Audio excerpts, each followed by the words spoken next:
எரேமியா 29ஆம் அதிகாரம் 11வது. நீங்கள் எதிர்பார்த்திருக்கும் முடிவை உங்களுக்கு கொடுக்கும்படிக்கு நான் உங்கள் பேரில் நினைத்திருக்கிற நினைவுகளை அறிவேன் என்று கர்த்தர் சொல்கிறார். அவைகள் தீமைக்கல்ல, சமாதானத்துக்கு ஏதுவான நினைவுகளே. பாருங்க, இந்த நன்மை வரும் என்று சந்தோஷத்தோடு எதிர்பாருங்கள் அப்படின்னு தொடர்ச்சியா பார்த்து வருகிறோம். இந்த நன்மை வருமா அப்படின்னா ஒரு கேள்வியே. ஏன்னா நன்மைன்றது நம்ம என்ன நினைக்கிறோம்னா, நமக்கெல்லாம் நடக்காது அப்படின்னு நினைக்கிறோம். ஏன் அப்படின்னா, நன்மையை பெற்றுக்கொள்ளலாம் முதல்ல நீங்கள் உங்கள் வாழ்க்கையில் நிறைய காரியத்தை நீங்கள் கடந்து வரணும். அப்போ தான் நன்மை உங்களுக்கு உண்டாகும் அப்படின்னு நமக்குள்ள ஒரு மனதிலே ஒரு எண்ணம் இருக்கும். சில நேரத்தில் நம்மளை வச்சு நம்ம எடை போட்டுக்குவோம். எனக்கெல்லாம் போய் நல்லது நடக்குமாங்க, ஏன்னா நம்மளை பற்றி நமக்கு நல்லா தெரியுமே.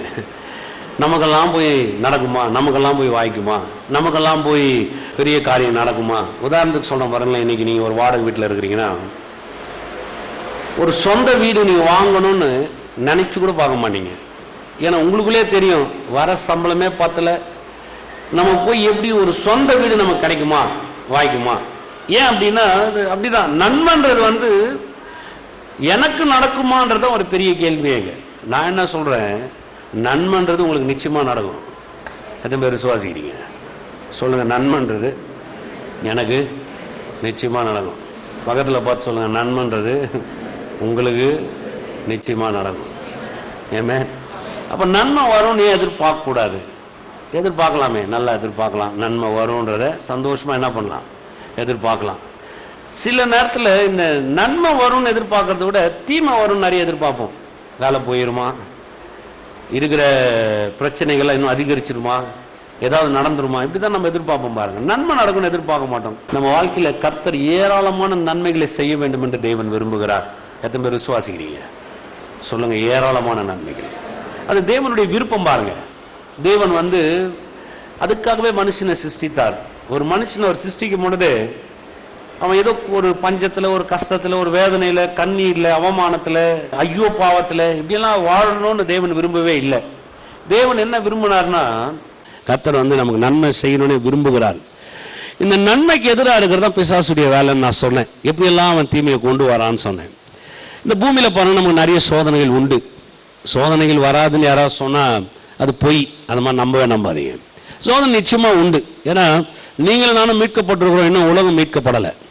இந்த உலகம் மீட்கப்படாததுனால நம்ம மீட்கப்படாத ஒரு உலகத்தில் மீட்கப்பட்ட சந்ததியாய் வாழ்ந்து கொண்டிருக்கிறோம். அதனால இந்த உலகத்தில் நிச்சயமா நமக்கு உபத்திரவங்கள் உண்டு, நமக்கு பிரச்சனை உண்டு. ஆனா அதுக்கு பதில் என்னன்னா, அந்த உபத்திரம் ஒரு முடிவு அல்ல. அந்த உபத்திரத்துக்கு மேல கர்த்தர் காரியங்களை மாற்றி அமைக்க வல்லவராக இருக்கிறார். எத்தனை பேர் விசுவாசிக்கிறீங்க? கடல் கொந்தளிக்குது, காத்து அடிக்குதுன்றதுக்காக மடிஞ்சு போயிடுவோம்னு அவங்க சொன்னாங்க பாருங்க, அந்த வார்த்தை இல்லை. அதுக்கு மேல ஒன்று இருக்குது. என்னன்னா, நம்ம அக்கறைக்கு போய் சேருவோம்ன்ற ஒரு வார்த்தை இருக்குது. எத்தனை பேர் விசுவாசிக்கிறீங்க பாருங்க? இது ஏன் அப்படின்னா, நம்ம அறிவு அந்த மாதிரி ஒரு முடிவு வந்துடும். நிறைய காரியங்கள் நீங்க பாருங்களேன், இவ்வளவுதான் அப்படின்றது இந்த உலகம் நிர்ணயம் பண்ண ஒரு காரியம். இதுக்கு மேல மாறாது, அவ்வளவுதாங்க, அவ்வளவுதான், அவ்வளவுதான் எல்லாருமே சொல்லுவாங்க. இது நீங்க நிறைய இடத்துல கேட்கலாம், நீங்களே நிறைய இடத்துல பார்க்கலாம். ஆனா வேதத்தை நீங்க வாசிச்சீங்கன்னா, எங்கெல்லாம் இவ்வளவுதான் சொல்றாங்களோ அந்த இடத்துல தான் கர்த்தர் ஒரு பெரிய துவக்கமே ஆரம்பிக்கிறார். அங்கதான் ஒரு பிரம்மாண்டமான காரியத்தை செய்யறாரு. நீங்க வேணா வாசிச்சு பாருங்க, வேதம் முழுவதும் வாசிக்கலாம். இஸ்ரேல் ஜனங்க வாழ்க்கை மாத்திரம் உதாரணமா எடுத்துங்க. செங்கல்கிட்ட நின்று இவ்வளவுதான் நினைச்சாங்க, அவ்வளவுதான், இவ்வளவுதான், இதுக்கு மேல நாங்க முன்னுக்கும் போக முடியாது, பின்னுக்கு பார்வன் வரான், எந்த பக்கம் போனாலும் மரணம் எங்களை சூழ்ந்துருக்குது, இவ்வளவுதான். ஆனா அந்த இடத்துல தான் கர்த்தர் பிரம்மாண்டமான ஒரு அற்புதத்தை செய்தார். அவங்க ஒரு இடத்துக்கு தண்ணியை குடிக்கிறாங்க, பயங்கர கசப்பு, இவ்வளவுதான், நாங்க செத்து போயிருவோம், இந்த இடத்துல தண்ணியே கிடையாது, இந்த தண்ணியும் கசப்பா இருக்குது, குடிக்கவே முடியாது, இவ்வளவுதான் அப்படின்னு நினைச்சாங்க. ஆனா அந்த கசப்பான தண்ணியை அப்படியே அவர் ஒரு மதுரமா மாற்றி கொடுத்தார். மாறாவின் தண்ணியை மதுரமாய் மாத்தினார். அப்படியே மாத்திட்டார்.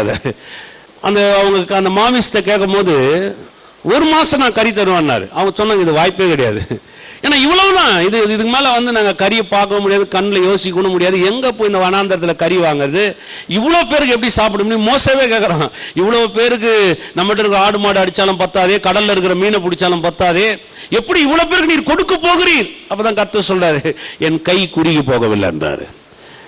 அப்ப இவ்வளவுதான் வர இடத்துல ஒரு மாசம் இயற்கைக்கு அப்பாற்பட்ட வகையில காடையில கொண்டு கர்த்தர் அப்படியே கிலோமீட்டர் கணக்கில் குவிச்சு காமிச்சார். ஒரு நாள் பிரயாணம் வேதம் சொல்லுது, கிட்டத்தட்ட 40 கிலோமீட்டர் ஒரு வேத வல்லுநர் எழுதுறாரு.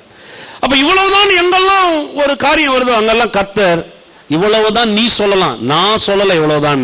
இந்த இடத்துல கர்த்தர் அற்புதம் செய்ய வல்லவரா இருக்கிறார். எத்தனை விசுவாசிக்கிறீங்க பாருங்க. பவுல் இந்த பழைய உடன்படிக்கையில கைத்தேர்ந்த ஒரு மனுஷன். அவர் ரோமர் நிருபத்துக்கு வரும்போது சொல்றாரு, தேவனுடைய ஞானம் ஐஸ்வர்யம் எவ்வளவா இருக்கிறது அப்படின்றாரு. அப்படின்னா என்ன? இவ்வளவுதான் இந்த உலகம் சொல்ற இடத்துல ஒரு பிரம்மாண்டமான துவக்கத்தை ஏற்படுத்துவதற்கு தேவன் ஞானம் உள்ளவரா இருக்கிறார். சுவாசிக்கிறீங்களா நீங்க? இவ்வளவுதான். நீ யாரெல்லாம் பார்த்து ஒரு பிள்ளைய பார்த்து கூட சில சொல்லுங்க, இது இவ்வளவுதாங்க, இது இவ்வளவுதான். ஆனா அந்த பிள்ளை கர்த்தரை நம்பிச்சுன்னு வச்சுங்க, இவ்வளவுதான் அந்த பிள்ளை இந்த உலகத்துக்கு ஆசீர்வாதம் பிள்ளையா கர்த்தர் மாத்திடுவாரு. எத்தனை பேர் விசுவாசிக்கிறீங்க? அதை லாஸ்ட் ஒரு கல்லறைகிட்ட கூட பாருங்க, இவ்வளவுதான். இயேசு உள்ள வராரு, வந்த உடனே அப்படியே போய் மார்த்தால் காலில் விழுந்து கதற, ஆண்டவரே திறக்காதீங்க, நாரும் திறக்காதீங்க, நாரும் வேண்டாம், நாரும். ஆனா அவர் சொன்னாரு, யார் சொன்னது நாருன்னு? இவ்வளவுதான். நீ தூக்கி அந்த கல்லறைக்கு ஒரு முடிவு காட்டலாம், அது மேல கல்லு தூக்கி வைக்கலாம். இயேசு நான் அப்படியே வெளியில கொண்டு வர, லாஸ்ட் சிலுவை எழுந்து வெளியில வா, இவ்வளவுதான் சொன்னாங்க. இல்ல இல்ல, இங்க இருந்து அவனுக்கு ஒரு புதிய ஜீவனே பிறக்க போகுதுன்னு கர்த்தர் காட்சி எடுத்து காரியத்தை மாற்றி அமைச்சார். எத்தனை பேர் விசுவாசிக்கிறீங்க சொல்லுங்க? என் வாழ்க்கையில பிரம்மாண்டமான துவக்கங்களை கர்த்தர் செய்ய போறாங்க. விசுவாசிக்கிறீங்களா? இவ்வளவுதான் அப்படின்னு பிசாசு சொன்னாவே நீங்க சொல்லலாம், இல்ல இல்ல இல்ல இவ்வளவுதான். நீங்க என்னைக்கு முற்றுப்புள்ளி வைக்கிறீங்க, அங்கதான் கர்த்தர் கமாவை போட்டு ஆச்சரியக்குரிய போடுறாரு. இல்ல, நான் பெரிய காரியத்தை உனக்கு செய்ய போறேன். ஆமென். எத்தனை பேர் விசுவாசிக்கிறீங்க? அதை இது உண்மை. இது நான் பல முறை பார்த்துட்டேன் பாருங்க. இன்னைக்கு தேதி என்ன தெரியுமா? நிறைய பேர் மறந்துட்டீங்க. இந்த சர்ச்சை டெடிகேட் பண்ணது இன்னைக்கு தான். ஜூன் 5ஆம் தேதி தான் சாம் சலோதரை இதை ரிப்பனை வெட்டினார். ஜீவன் சலோதரை ரிப்பனை வெட்டினார். சாம் சலோதரை இங்கே மீட்டிங் நடத்தினார். இன்னைக்கு 3 வருஷம் ஆச்சு. இது ஏன் நீங்க சொல்றேன்னா, நான் ஒரு பேங்க்ல லோன் வாங்கியிருந்தேன் பாருங்க, இந்த லேண்டுக்காக. இன்னும் கட்டின்னு இருக்கிறேன். 15 வருஷம் லோனை போட்டு கட்டின்னு இருக்கேன். லோன் எடுக்கும்போது ஒரு பெரிய தொகை, அது 30,000 ரூபாயில் நான் வாடகையில் இருந்தோம். நம்ம இருந்த வாடகை அது அப்படியே இங்கே 4 மடங்கு 4-5 மடங்கு ஆகிப்போச்சு. அப்போ என்னை பார்த்து ஒரு கேள்வி உள்ள வந்தது, இவ்வளோதான், இது சீக்கிரமாக அவனை விட்டு போயிடும்னு. ஆனால் இன்னைக்கு 3 வருஷம் இன்னையோட கட்டி அதை முடிச்சிருக்கிறேன். 3 வருஷம் அதை கட்டி முறிக்கிறதுக்கு கர்த்தர் பெரிய காரியத்தை செஞ்சிருக்கிறார். கொஞ்சம் நெஞ்சம் இல்லை, பெரிய காசு. நான் இப்போ எடுக்கும்போது சைன் போடும்போது, பெண்ணில் சைன் போட்டு வெளில வரும்போது உள்ளுக்குள்ளே ஒரு கேள்வி இருந்தது. ஒரு பெரிய பயங்கர ஒரு கார் இருளை நான் அப்படியே மூணுனது பாருங்க. பிசாசு சொன்னா, நீ போட்டது கையெழுத்துதில்லை, உன் வாழ்க்கை முடிவுன்னு. ஆனால் கர்த்தர் சொன்னார், அது ஒரு மிகப்பெரிய பிரம்மாண்டமாக கர்த்தர் மாற்ற போறாரு. இந்த லேண்டை நான் வாங்கும் போது ஒருத்தர் ஜெபம் பண்ண கூப்பிட்டு வந்தேன். அவர் ஜெபம் பண்ணிட்டு உள்ளே வரும்போது பெரிய கார் வச்சிருக்கிறார் அவர், 4 வீலர் டிரைவிங். அந்த கார் வரும்போது சகதியில் மாட்டிக்கிச்சு. அது அப்படியே டிரைவ் பண்ணின்னு வரார். 4 வீல் டிரைவே உள்ளே வரது கஷ்டம்னா நீங்கள் யோசிச்சு பாருங்க. மழை பெஞ்சிட்டு இருக்குது. அப்போ நின்று ஜெபம் பண்ணிட்டு சொன்னார், பாஸ்டர் நீங்கள் யோசிச்சு வாங்க இந்த இடத்த, இது எனக்கு என்னவோ மனதில் படுதுன்னு. நேற்று எதாச்சுமா வந்தார் அவர். நேற்று அவர் வரணும்னு வரல, ஏதோ இந்த பக்கம் போகணும்னு என்னை பார்க்க வந்தார். கரெக்டாக அது 3 வருஷம் ஆகி போச்சு பாருங்க. அவருக்கும் அது ஞாபகம் இல்லை. நேற்று ஏதோ பேசும்போது அவர் தான் அந்த கல்லை பார்த்து எனக்கு ஞாபகப்படுத்தினார். நான் இன்னைக்கு வந்தது பாருங்க, நாளைக்கு 3 வருஷம் ஆகுதுல்ல இந்த இடத்துக்கு நீங்கள் வந்துன்னு. 3 வருஷத்துக்கு முன்னாடி நான் இந்த இடத்த பார்க்கறதுக்கும் 3 வருஷத்துக்கு அப்புறம் இந்த இடத்த பார்க்கறதுக்கும் எனக்கு எவ்வளோ ஆச்சரியமா இருக்குது.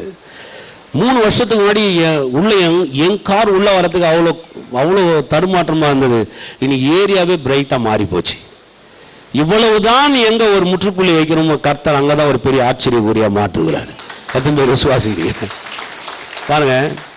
இந்த ரோடுடைய டெட் எண்ட் எது சொல்லுங்க? இந்த ரோடுடைய டெட் எண்ட் எது? ரோடுடைய டெட் எண்டுக்குள்ள அடுத்து எங்க வரீங்க?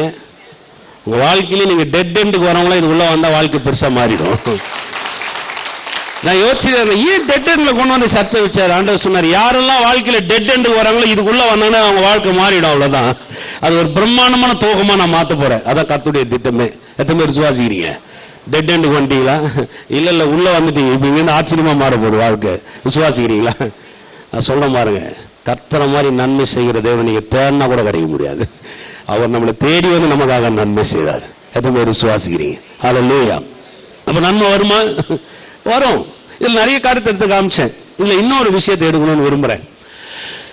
தேவ பிரசனம் அப்படின்ற ஒரு காரியத்தை எடுத்து நான் காமிக்க விரும்புறேன். ஏன் நிச்சயமா நன்மை வரும் அப்படின்றதுக்கு நமக்கு ஒரு ஆதாரங்கள் வேணும் இல்லையா? எந்த ஒரு காரியத்தை எடுத்தாலும் பாருங்க, மேலோட்டமா சொல்லிட்டு போக கூடாது. உங்களுக்கு நல்லது நடக்கும், நல்லது நடக்கும்னா அது ஒரு புடுபுடுக்காரன் சொல்ற மாதிரி. அது ஒரு ஆதாரம் வேணும். ஏன் நடக்கும், எதுக்காக நடக்கும், ஏன் கர்த்தர் அப்படி செய்யணும், அது நிச்சயமா நடக்குமா, அது மாறுமா, அதனால நமக்கு கொஞ்சம் அறிவு இருக்குது பாருங்க, கொஞ்சம் வேலை செஞ்சுனே இருக்குது இல்லையா. இதுக்கு கர்த்தர் நல்ல தக்க பதிலளிக்க விரும்புகிறார். ஏன் அப்படி நிச்சயமா எனக்கு நன்மை நடக்கும் அப்படின்னா, அதுக்கு நிறைய காரியங்களை தேவன் நமக்காக செய்து முடிச்சிருக்கிறார். ஒரு காரியத்தை இன்னைக்கு பேசுறோம் பாருங்க, இது ரொம்ப அருமையான ஒரு விஷயம். இந்த தேவனுடைய பிரசன்னம் அப்படின்றது ஒரு விசேஷமான தன்மை. நம்ம எல்லோருக்குமே வேதம் வாசிக்கிறதுனா என்னன்னு தெரியும், ஜெபம் பண்ணுறதுனா என்னன்னு தெரியும், கோயிலுக்கு போறதுனா என்னன்னு தெரியும், தசம்பாகம் கொடுக்குதுன்னா காணிக்கை கொடுக்குதுன்னா என்னன்னு தெரியும். தேவ பிரசன்னம்னா கூட நமக்கு தெரியும். நம்ம என்ன நினைக்கிறோன்னா, இந்த கடவுள்கிட்ட போய் நம்ம ஜெபம் பண்றோமே தேவ பிரசன்னத்தில் தானே இருக்கிறோம், இப்போ கூட நம்ம அமர்ந்திருக்கிறோம் தேவ பிரசன்னத்தில் தானே இருக்கிறோம், இதெல்லாம் தேவ பிரசன்னம். ஆனால் இதில் ஒரு விசேஷமான ஒரு காரியம் இருக்கு பாருங்க. இந்த பிரசன்னம், தேவ பிரசன்னம்ன்ற ஒரு இடம் தேவன் மனுஷன் தன் வாழ்க்கையில தேவனை அனுபவிக்கிறதுக்காகவே ஏற்படுத்தின ஒரு இடம். அதான் தேவ பிரசன்னம். இதை அறிஞ்சுக்கிறது வேற, அனுபவிக்கிறது வேற. அறிஞ்சுக்கிறதுக்கும் அனுபவிக்கிறதுக்கும் ஒரு வித்தியாசம் இருக்குது பாருங்க. சமீபத்தில் ஒரு நல்ல ஒரு புக்கு படிச்சிருந்தேன். அவர் தான் எழுதுறார் தேவ பிரசன்னத்தை குறித்து. அவர் சொல்ற விதமே கொஞ்சம் வித்தியாசமா இருக்குது. பிற்போக்கான காரியங்களை சொல்லி அவரே எழுதுறாரு. அதை இதை எப்படி விளக்குறதுன்னு எனக்கு தெரியல, அதனால நெகட்டிவான ஒரு காரியத்தை சொல்லி பாசிட்டிவான காரியத்தை உங்களை விளக்கி காமிக்கிறேன் அப்படின்னு. இப்போ நம்ம எல்லாருக்கும் தெரியும் குடிச்சா போதை வரும்னு. குடிக்காதவங்களுக்கு குடிச்சா போதை வரும் தெரியும், ஆனா குடிக்காதனால அந்த போதை எப்படி இருக்குன்னு அவங்களுக்கு தெரியவே. நீங்க உங்க கையில் ஒரு குவார்டர் பாட்டில் கொடுக்குறேன், பார்த்துருக்கீங்களா இல்லையா? பார்த்ததே இல்லையா? வாங்கிட்டு வந்து கொடுக்கட்டுமா? ஒரு போட்டோல கூட பார்த்தது இல்லையா? நீங்க நல்லவங்க, எனக்கு தெரியும். நீங்க அப்படிப்பட்ட ஆள் இல்லை, எனக்கு தெரியும். நீங்க எல்லாம் பரிசுத்தவான்கள், நீங்கள் நீதிமான்கள், கர்த்தருடைய பிள்ளைகள், எனக்கு தெரியும். நீங்க குடிக்க மாட்டீங்க, குடிக்கிறது அது நல்லதல்ல, அது எனக்கும் தெரியும், கவர்மெண்ட்டுக்கும் தெரியும், உங்களுக்கும் தெரியும். எல்லாவற்றுக்கும் மேலாக ஆண்டவர் நமக்கு சொல்லி இருக்கிற அறிவு நமக்கு தெரியும். குடியை கெடுக்கும், குடிப்பழக்கம் உடல் நலத்தை கெடுக்கும், குடும்பத்தை சீரழிச்சிடும், அது வாழ்க்கையை கெட்டு குட்டிச்சவராகணும், அது எல்லாருக்கும் தெரியும். குடி நல்லதல்ல, அது நமக்கு எல்லாருக்கும் தெரியும். ஆனா ஒரு விஷயத்தை விலகி கொள்ளணும் பாருங்க, அது எழுதி காமிக்கிறார். ஏன்னா இந்த குடியை குறித்து தெரிஞ்சவனுக்கும் குடிச்சு அடிமையானவனுக்கும் ஒரு வித்தியாசம் இருக்குது பாருங்க. இந்த குடிச்சு அடிமையானவன் எப்படிப்பட்டவன்னா, அவன்கிட்ட நீ காமிச்சிங்கனாவே அப்படியே பயங்கரமா சிரிப்பான். அந்த பாட்டில காமிச்சிங்கன்னா என்ன சொல்றேன்னாவே அப்படியே வாயெல்லாம் பல்லா இருக்கும். கூட்டின்னு போனீங்கன்னா அதை காமிச்சு கூட்டின்னு போனீங்கன்னா பின்னாடியே வந்துடுவான். நீ எங்க கூட்டின்னு போனாலும் அவன் என்ன பண்ணுவான், பின்னாடியே உட்காருவான். பார்த்துறீங்களா? ரெண்டாவது, இந்த குடிச்ச ஆள் எப்படிப்பட்டவங்களா இருப்பாங்கன்னு பார்த்தீங்கன்னா, அந்த நேரம் வந்துருச்சுன்னா அவங்களால சும்மா இருக்க முடியாது. சொல்லுவாங்க கையெல்லாம் உதிருது பார்த்தியா, எங்க அப்பா அப்படி இருந்தாரு, அடிக்கடி சொல்லிட்டே கை உதிருதுரா, கை உதிர்னா என்ன பண்ற, கட்டை அதாவது புடி, இல்லை கம்பி அதாவது புடி, இல்லடா இது வேற இது வேற. அதாவது அவங்க குடி அந்த அடிமை ஆயிட்டதுனால அந்த அந்த பழக்கத்துக்குள்ளாக, அதாவது அந்த போதையை எக்ஸ்பீரியன்ஸ் பண்ணிட்டதுனால அந்த போதைக்குள்ளாக அவங்க வந்தாதான் அவங்களுக்கு அதுல ஒரு பெரிய சந்தோஷமே உண்டாகும். அதான் அடிக்ட் அப்படின்றோம் இல்ல, அடிமை ஆயிட்டான், அதுல இருந்து அவனை வெளியில கொண்டு வரவே முடியல அப்படின்னு நம்ம சொல்றோம் உலகத்தை வச்சு. கர்த்தர் எவ்வளவு குடிகள் எல்லாம் மாத்தி போடுறார். அவர் பிரசன்னம் அதை விட பெருசு.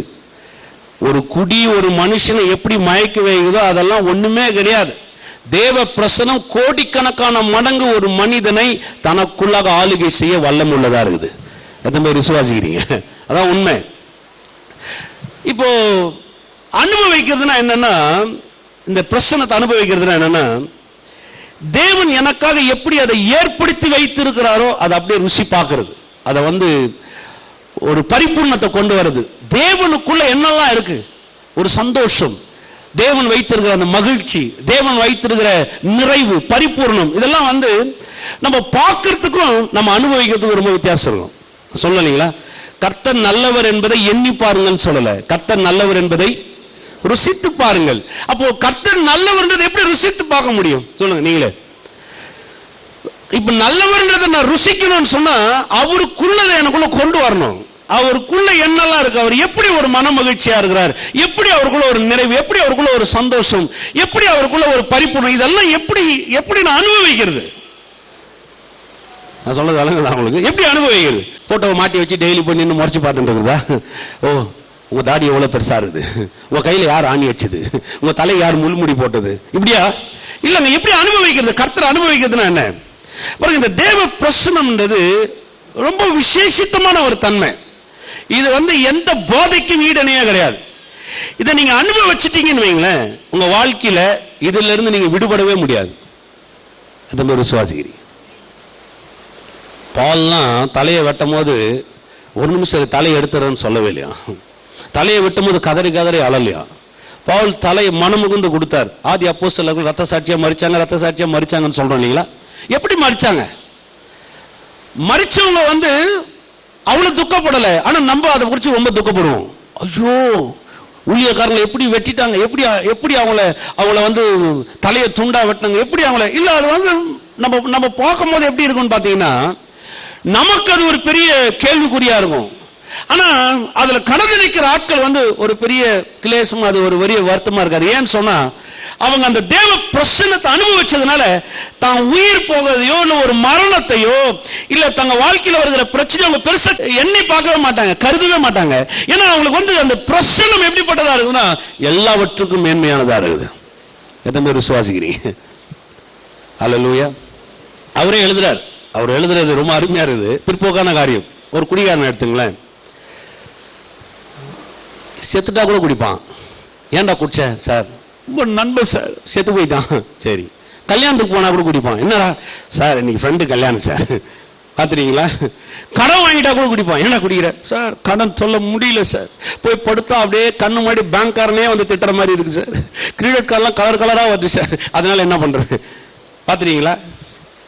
சரி, சந்தோஷம். என்ன குடிக்கிற? இன்னைக்கு எங்க ஆள் என்ன பார்த்து ஐ லவ் யூ சொல்லிட்டா சார். பார்க்குறீங்களா? இப்ப அவனுக்கு குடிக்கிறதுக்கு அவன் காரணத்தை தெரியல. அவனுக்கு அந்த அந்த அனுபவம், அதாவது அந்த போதைன்ற ஒரு அனுபவம் அவனை இழுக்குது.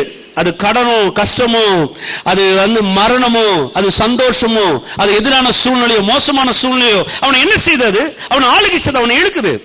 இவர் சொல்றாரு, தேவ பிரசன்னம் எப்படிப்பட்டதா இருக்குன்னு சொன்னா, உன் வாழ்க்கையில என்ன நடந்தாலும், மரணமே நடந்தாலும், கல்யாணமே நடந்தாலும், காஸ்து பணம் பேரு புகழ் எது இருந்தாலும், இந்த கடவுளுடைய பிரசன்னத்தை நீ தேவனோட அனுபவிச்சிட்டீன்னா நீ என்னைக்குமே நிக்க மாட்ட. என்ன நடந்தாலும் சரி, இந்த அனுபவத்தை தான் நீ விரும்புவன்றார் அவர். எத்தனை பேர் விளங்குது மட்டும் ஒரு அல்லேலூயா சொல்லுங்க. நம்ம யோசித்து பார்க்கணுமா? பிரசன்னம் அப்படி இருக்குமா? நம்ம என்ன நினைக்கிறோம் தெரியுமா? பிரசன்னம் என்ன? கர்த்தர்கிட்ட போய் ஜெபம் பண்ணிட்டு வரணும். நான் சொல்றேன் பாருங்களேன், இன்னைக்கு சொல்றேன், உங்களுக்கு ஒரு கடன் பிரச்சனை, அது கர்த்தர் அவசியம் இல்லை, நல்ல ஒரு பணக்காரன் தான் போதும். பெரிய பணக்காரன் உங்க கடன் பிரச்சனை தீர்க்க முடியாதா? அம்பானி உங்களுக்கு மச்சான்னு வச்சுங்களேன், சும்மா உதாரணத்துக்கு சொல்றேன். உங்க கடன் ஒன்னே பிரச்சனை இல்லைங்க, அதெல்லாம் நான் பெரிய மேட்டர், அம்பானி எங்க மச்சான் அடிச்சுட்டு போயிடுவாரு. உங்களுக்கு ஒரு வேலை வேணும், நாராயணமூர்த்தி உங்க பெரியப்பான்னு வச்சுங்க. யார் அவரு? ஒரு சிலர் தான் தெரியுது, யாரோ எங்க தெரு பக்கத்தில் இருக்கிறாரு நினைச்சிடாதீங்க. நான் சொல்றது விளங்குதா உங்களுக்கு? உங்களுக்கு ஒரு சீட் வேணும், ஸ்கூல்ல ஏதோ ஒரு சீட் வாங்கணும். கிரைஸ்ட் யூனிவர்சிட்டி ஃபாதர் நம்ம ரிலேட்டிவ், நமக்கு பெரியப்பான்னு வச்சுங்களேன். பெரிய மேட்டரா? சொல்லுங்க பார்க்கலாம். ஒண்ணுமே கிடையாதுங்க. இப்போ உதாரணத்துக்கு சொல்ல, நீங்க அமெரிக்கா போகணும், உங்களுக்கு வீசா வேணும். ஒபாமா நம்ம கூட படிச்சவர்னு வைங்களேன், என்ன பண்ணுவீங்க? இப்ப உங்க பிரச்சனையை சந்திக்கிறதுக்கு உங்க குறைகளை நிறைவாக்குறது ஒரு பணமோ ஒரு காரியமோ, ஒரு வியாதின்னு வச்சுங்க. ஒரு வேளை உங்களுக்கு ஏதோ ஒரு வியாதி வந்துருச்சு, இந்த வியாதியை போக்குறதுக்கு ஒரு நல்ல மருத்துவர் அப்படின்னு சொன்னா, வியாதியை போக்குறதுக்குன்றத விட ஒரு நிவாரணம் கொடுக்கறதுக்கு, ஒரு ஆறுதல் கொடுக்கறதுக்கு, பில்லே இல்லாம உங்களுக்கு வைத்தியம் பார்க்கறதுக்கு அப்படி ஒருத்தர் இருக்கிறான்னு வைங்களேன், நீங்க எதை குறித்து யோசிக்க போறதே கிடையாது. இதெல்லாம் ஒரு நிறைவு அல்ல. இதெல்லாம் நம்ம பிரச்சனையை சந்திக்கிறதுக்கு இந்த உலகத்துல யாரு வேணாலும் முடியும், எந்த ஒரு மனுஷனால பண்ணிடலாம், எது வேணாலும் நடந்துடும் வச்சுங்க. ஆனா தேவ பிரசன்னம் என்றது எப்படிப்பட்டதுன்னா, இது யாராலையும் தர முடியாது. இது யாருமே உங்களை நிறைவுல கொண்டு போய் சேர்க்கவே முடியாது. இது தேவன் ஒருத்தர் மாத்திரம் தான் இந்த நிறைவுல உங்களை கொண்டு சேர்க்க முடியும். எதுவுமே விசுவாசிக்கிறீங்க? இது நிறைய பேர் விளங்காது பாருங்க. நம்ம அதனாலதான் ஜெபம் போது தேவ பிரசன்னம் நம்ம ஜெபம் பண்ணிட்டு வரேன். போன உடனே பல வளர்ந்து கிடப்போம். ஆண்டவரே உமக்கு நன்றி நன்றி, ஆண்டவரே நீங்க என்ன பண்றீங்கன்னா, ஆண்டவரே நீங்க எல்லாம் பாக்குறீங்க, ஆண்டவரே உங்களுக்கு தெரியாது ஒண்ணுமே இல்லை, ஆண்டவரே ஆண்டவரே ஆண்டவரே என் வாழ்க்கையை பத்தி உங்களுக்கு தெரியும், ஆண்டவரே என்ன பண்ணிட்டு வந்தேன், இப்பதான் 2 மணி நேரம் ஜெபம் பண்ணிட்டு வந்தேன். என்ன அப்படியே கடல் சமூகத்துல போய் எல்லாம் கொட்டிட்டேன்? இல்ல, ஜெபத்தை நீங்க பண்ணதுக்கும் பிரசன்னத்துக்கும் உங்களுக்கு வித்தியாசம் தெரியலன்னு அர்த்தம். தேவ பிரசன்னம்ன்றது என்னன்னா முற்றிலும் வேறுபட்டது. தேவ பிரசன்னம் எப்படிப்பட்டதுன்னா, அது அனுபவிப்பது. அவரு அவர் பயங்கரமாக இந்த எழுதின பாஸ்ட் வந்து அவர் ஒரு ரொம்ப பிற்போக்காக கொண்டு போகிறாரு, பிற்போக்கான காரியத்தை கொண்டு போகிறாரு. அவர் சொல்கிற வார்த்தைகள் அதான் பாருங்க, குடிகாரங்களை வச்சு தான் இந்த பிரசங்கத்தை எக்ஸ்பிளைன் பண்ணுறாரு. சொல்லிட்டு கீழே சொல்கிறாரு, இதை எப்படி விளக்குதுன்னு எனக்கு தெரியல, அதனால தான் இதை சொல்ல வேண்டியதுன்றார். இந்த குடிக்கிற ஆளை பார்த்தீங்கன்னா போன உடனே பார்த்தீங்கன்னா அப்படியே அமைதியாக உட்காந்துருவான். ஒரு கிளாஸ் தூக்கி அதில் ஊற்றிடுவான். அதுக்கிட்ட பேசினே இருக்க மாட்டான். உனக்கு விஷயம் தெரியுமா, நீ என்ன பண்ண தெரியுமாலாம் பேச மாட்டான். என்ன பண்ணிட்டு இருப்பான்னு நினைக்கிறீங்க? நான் மீண்டும் சொல்கிறேன், நீ யாரும் குடிகாரர் அல்ல. அமைதியாக உட்காருவாங்க, பார்த்துருக்கீங்களா? அமைதியாக உட்காந்துருப்பாங்க. அப்படியே தலையை கொஞ்சம் சொறிவாங்க, கொஞ்ச நேரம் அப்படியே அமைதியாக யோசிப்பாங்க, கொஞ்ச நேரம் லைட்டை கொஞ்சம் பார்ப்பாங்க. டப்பு டப்பு டப்புலாம் அடிக்க மாட்டாங்க, அதெல்லாம் அது மகா குடிகாரன். இது வேற, அப்படியே பொறுமையா பொறுமையா பொறுமையா பொறுமையா பொறுமையா பொறுமையா 6 மணிக்கு உள்ளே போனால் வெளியில் வரும்போது 2 மணி ஆகும். வரும்போது எல்லா சுயநனவுல இழந்து அப்படியே ஆடின்னு வெளியில் வருவான். அது சொல்கிறாரு, ஒருத்தர் தேவ சமூகத்தில் வரும் போது நீ ஒன்றுமே பேசாத, ஆண்டவரோட நீ உட்கார்ந்துட்டு, நீ பேசாத, நீ உட்காரு, நீ உட்காரு, நீ உட்காரு, நீ நீ உட்கார உட்கார உட்கார கர்த்தர் உனக்குள்ள இடைப்படுகிற காரியங்கள் மிக மேன்மை உள்ளதா இருக்கும், அது ஆச்சரியமானதா இருக்கும்ன்றார். எதுவுமே விசுவாசிக்கிறீங்க? இதை நம்ம யாரும் எக்ஸ்பீரியன்ஸ் பண்றதில்ல. நம்ம போய் கடவுள் சமூகத்தில் உட்காரும் போது நமக்கு என்ன தோணும்னா, சில நேரத்தில் வெறுமையா தோணும். நீங்களே கொண்டு பாருங்களேன், நான் போய் ஆண்டவர் சமூகத்தில் உட்காரன்னு ஒரு ரூமை சாத்திட்டு போயிட்டு அமைதியா, ஆண்டவரே உங்களுடைய சமூகத்தில் நான் வந்திருக்கேன், உங்களுடைய பிரசனத்தை உணர்றேன்னு அமைதியாக நீங்கள் உட்காருங்க. 10 நிமிஷத்துக்கு அப்புறம் உங்களுக்கு என்ன தோணும்? தூக்கம் வர மாதிரி இருக்கும். சில நேரத்தில் ஒன்றுமே பேசாத அமைதியாக உட்காந்து உங்களுக்கு என்ன தோணும்? என்னடா தனியாக உட்காந்துக்கிறமே, யாருமே இல்லை, தோணுமா தோணாதா? திருப்பி கொஞ்ச நேரம் அப்புறம் எப்படி தோணும்? சரி கொஞ்ச நேரம் வெளியில் போய் பார்ப்போமா, திடீர்னு ஒரு சவுண்டு கேட்குது, கீரை, உடனே நம்ம வெளியில் போவோம், கீரையாவது வாங்கிட்டு வருவோம். பார்த்துருக்கீங்களா? இல்லை பெல் அடிக்கிற சவுண்டு கேட்கும், உடனே நம்ம என்ன பண்ணுவோம், யாரும் வந்துருக்குறாங்க போல இருக்குது.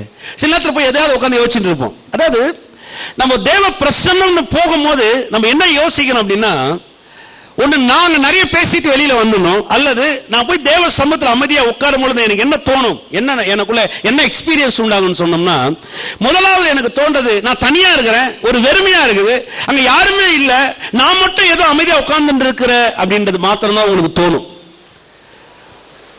ஆனா அது அப்படி அல்ல. இது எப்படின்னா ஒரே நாள்ல வரக்கூடிய ஒரு அனுபவமும் அல்ல. இது ஒரே நாள்ல நீங்க வந்து அந்த உச்ச நிலையை போய் கண்டடையக்கூடிய ஒரு அனுபவம் அல்ல. இது எப்படி மாறும் அப்படின்னு சொன்னா, இது டே பை டே மாறும். நாளாக நாளாக நாளாக நாளாக நாளாக நாளாக நாளாக மாறக்கூடிய ஒரு தன்மை. அதுக்கு அதே உதாரணம் தான். ஒருத்தன் பாத்தீங்கன்னா அவரு சொல்றாரு, இந்த போதை பழக்கத்தை அடிமையா இருக்கிற ஆட்களை வச்சு சொல்றாரு, இந்த போதை பழத்தில் அடிமையான ஆட்கள் எடுத்த உடனே அப்படியே உள்ள போதைக்குள்ள போயிடுறது கிடையாது. அவன் முதல்ல கொஞ்சம் எடுத்து பார்ப்பான், அதுக்கப்புறம் கொஞ்ச நாள் ஆகும், இன்னும் கொஞ்ச நாள், இன்னும் கொஞ்ச நாள், இன்னும் கொஞ்சம் கடைசியில் பார்த்தீங்கன்னா அவன் அந்த நிலைமையிலே போயிடுறான். அவனுக்கு ஆரம்பத்தில் வரும்போது அதனுடைய தன்மைகள் புரியாது, ஏதோ ஒன்று நடக்குதுன்றது மட்டும்தான் தெரியும். ஆனா நாளாக நாளாக உச்ச நிலைமைக்கு போகும்பொழுது அவன் முழு வாழ்க்கையே அவன் அப்படியே அதுல அடிக்ட் ஆயிடுறான். அவர் சொல்றாரு, நீங்க தேவ பிரசன்னத்துக்குள்ள வரும் பொழுது உனக்கு சில நேரத்தில் ஒரு வெறுமை தோணும், நீ தனிமையா இருக்கின்ற மாதிரி தோணும், உனக்கு ஒண்ணுமே நடக்காத மாதிரி தோணும். சில நேரத்தில் நீ பேசாததுனால, நீ வந்து நான் பேசாததுனால கடவுள் அங்க இல்லைன்னு கூட உனக்கு தோணும். சில நேரத்தில் உனக்கு அது விளங்காது, சில நேரத்தில் அது உனக்கு புரியாது. ஆனா இது டே பை டே நீ தேவ பிரசன்னத்தில் வந்து அமைதியா உட்கார உட்கார உட்கார உட்கார நாளாக நாளாக தேவனுடைய எல்லா சம்பூர்ணத்தை நீ காண முடியும்ன்றார் அவர். உன்னால அந்த பிரசன்னத்துக்குள்ள போகாம இருக்கவே முடியாதுன்றார். அருமையான காரியம் அது. எத்தனை பேர் விசுவாசிக்கிறீங்க? அதை எக்ஸ்பீரியன்ஸ் பண்ணி பாருங்க, தேவனை அனுபவிக்கிறதுன்னு எப்படின்னு நினைச்சு பாருங்க. வாசிக்கலாம் வாங்க. இன்னைக்கு சில காரியத்தை எடுத்து காமிக்க விரும்புறேன்.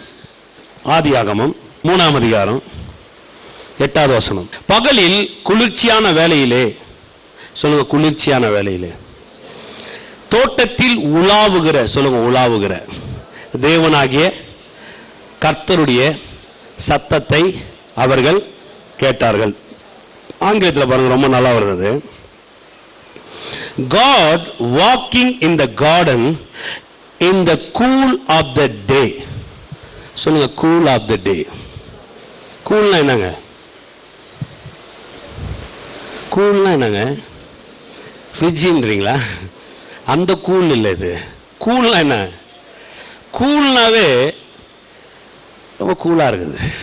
சினிமாவில் கூட அதிகமான டைலாக்ல வரும், கூல் பேபி கூல் பற்றி எல்லாருக்கும் தெரிஞ்சு பாருங்க. அது கூல் சொன்னாவே நமக்கு தெரியும். கூல்னாவே டென்ஷன் ஆகாது. பக்கத்தில் பார்த்து சொல்லுங்க, டென்ஷன் ஆகாது. அவர் சொல்றாரு பாருங்க, அருமையான வார்த்தை. God walking in the garden in the cool of the day. சொல்லுங்க, cool of the day. ஒவ்வொரு நாளும் கடவுள் நமக்கு எப்படி வச்சிருக்கிறாராம்? எப்படிங்க ஆரம்பிக்குது? எப்படி ஆரம்பிக்குது? கூல் ஆஃப் த டே. நம்ம கூல ஆரம்பிக்கணுமா? நீங்களே கொஞ்சம் வச்சு பாருங்க. ஸ்கூல் ஆரம்பிச்சிருச்சு, எனக்கு தெரியும் எப்படி இருக்கும் வீடுன்னு.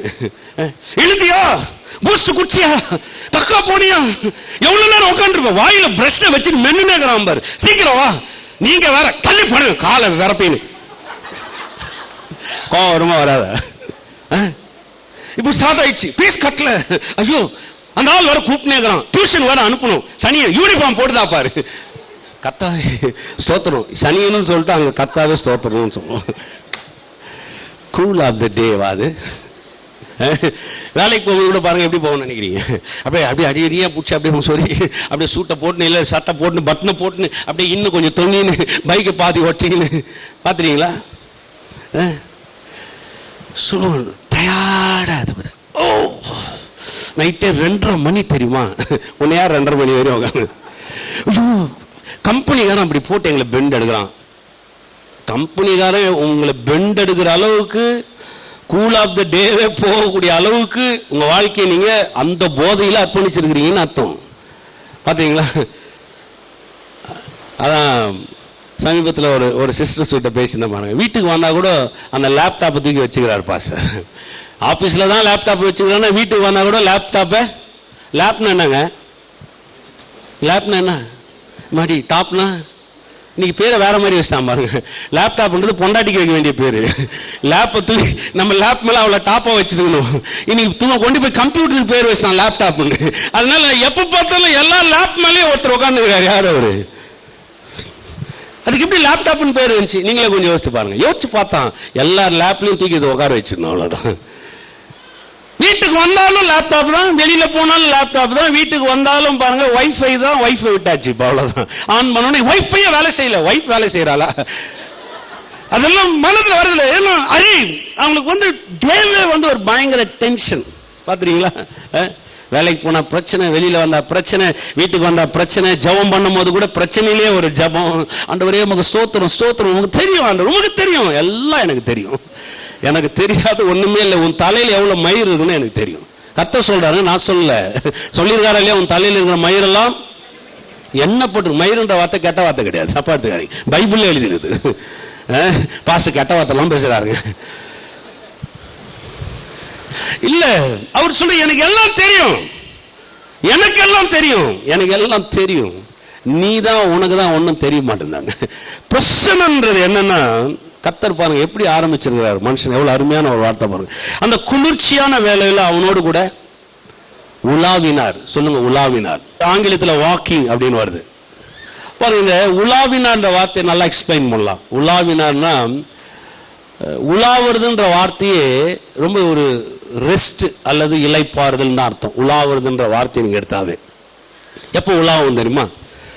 சாப்பிட்டுட்டு அப்படியே அந்த லுங்கியை கட்டிட்டு மெதுவாக அப்படி தூக்கிட்டு அப்படியே வெளியில அப்படியே வந்து கேட்டுக்கிட்ட நின்று பார்த்துட்டீங்களா? அப்படியே கொஞ்ச நேரம் அப்படியே இப்படி நடந்து, கொஞ்ச நேரம் அப்படி நடந்து,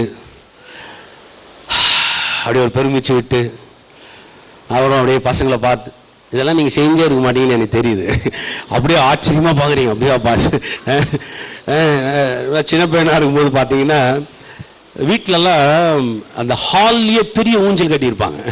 அது நல்லா இருக்கும், ரொம்ப அருமையாக இருக்கும் பாருங்க. அந்த ஊஞ்சலில் சாப்பிட்டோன்னா அந்த ஐயா உட்காருவார், அப்படியே அந்த அம்மா வருவாங்க, அங்கே வெத்தலை பூட்டி இருக்கும், அப்படியே மெதுவாக தடவாங்க. மெதுவாக ஆடும் அந்த ஊஞ்சல். வேகமாக கூட என்ன பண்ணாதுங்க, ஆடாது, மெதுவாக. இந்த உலா ஒரு விஷயத்தை நீங்கள் எங்கன்னா பார்த்துறீங்களா? இப்போ சொல்லுங்க பார்க்கலாம், கொஞ்சம் சொல்லுங்களேன். இந்த 2016 உள்ளாவதுதா? நீங்கள் வேற பாச கேப்ல யாருனாவது தலை தூங்கிறாங்க. அந்த டிரைவர் அப்படியே பார்த்துனே மனுஷனாயவன் ஏறின உடனே அந்த கேப்ல என்ன ஆயிடுது, என்ன பண்ணி கேபில் உலாவி கொண்டு வந்தேன் பாசார். நேரம் இல்லை, நேரம் இல்லை, உலாவதுக்கு நேரமே இல்லை. அதனால நம்ம பொழப்பே என்ன ஆயிடுச்சுன்னு நினைக்கிறீங்க? ஜபம் இருக்குதா? இருக்குது. ஏன்னா ஜபம் எதுக்குன்னா நமக்கு வந்து என்ன தேவையோ அதை நம்ம சொல்லிட்டு போயிடணும். ஜபம்ன்றது நாடார் கடையில் கொடுக்குற ஒரு லிஸ்ட் மாதிரி ஆகி போச்சு, அவ்வளவுதான். என்னெல்லாம் கட்டி வைக்கணுமோ கத்தர் கட்டி வைப்பாரு. ஈவினிங் வந்தோடனே நான் வாங்கிட்டு போயிடுன்னு சொல்லிட்டு அப்படியே வாங்கிட்டு போக வேண்டியதான். இந்தப்பா இந்த பேக் எடுத்துட்டு போய் உன் பிள்ளைக்கு தேவையானது, உன் வீட்டுக்கு தேவையானது, உன் மாச ஆண்டவரே ஸ்தோத்திரம், நன்றி ஆண்டவரே நன்றி அப்படின்னு போயிடுறோம் பாருங்க. இல்ல, இது அப்படி இல்லை. உலாவுறதுன்றது என்னன்னா தேவ பிரசன்னத்தை நல்லா விளங்கணும் பாருங்க. தேவ பிரசன்னம்ன்றது என்னன்னா நீங்க பேசுறதே கிடையாதுங்க. நீங்க அங்க பேசவே கூடாது. தேவ பிரசன்னத்துல நீங்க என்ன பண்ணக்கூடாது? பேசவே கூடாது. தேவ பிரசன்னம் என்பது ரிசீவ் பண்ணுகிற ஒரு இடம். சொல்லுங்க, பெற்றுக்கொள்ளுகிற ஒரு இடம்.